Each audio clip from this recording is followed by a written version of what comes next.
vocês acham que o que é natural faz parte? Sim. Tecnologia não faz parte? Tecnologia faz parte do sistema? Não. Essa bancada aqui faz parte? Não. Eu acho que vocês sabem muito bem o que é o sistema. Vocês estão bem afiados. Tá, então vocês não sabem o que significa, mas vocês sabem o que compõe o ecossistema. Então, beleza. O ecossistema simplesmente é o conjunto de interações é não vivo.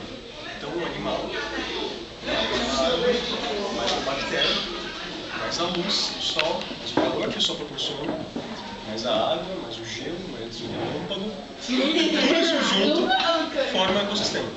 Então, é um conjunto de interações. A natureza é uma representação do ecossistema.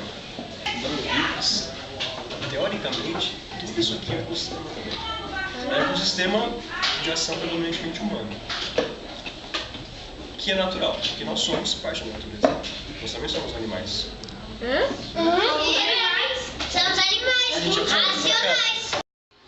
Mas, tradicionalmente, na visão do ecossistema vivo, o ecossistema é o natural.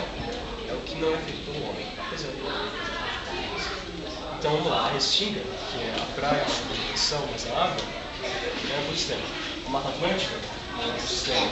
A Mata de Cerrado é a Floresta Amazônica, o manguezal também Tudo é. O ar é um componente não vivo. Então, Ele é inexistente. Mas ele tem que respirar? a gente respira, mas não tem nenhum componente de vida no ar. Você está respirando nos poros, nos ácaros, mas o ar em si não é vida. O ar é um monte de moléculas de Ai, tem um monte de respirar, mas não resolvemos nada. É um elemento, não chega a ser vivo.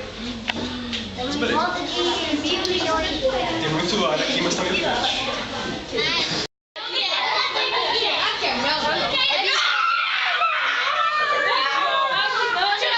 Eu tô aqui. Olha, Ai, brigadeiro! é brigadeiro. Que nojo. Cheira!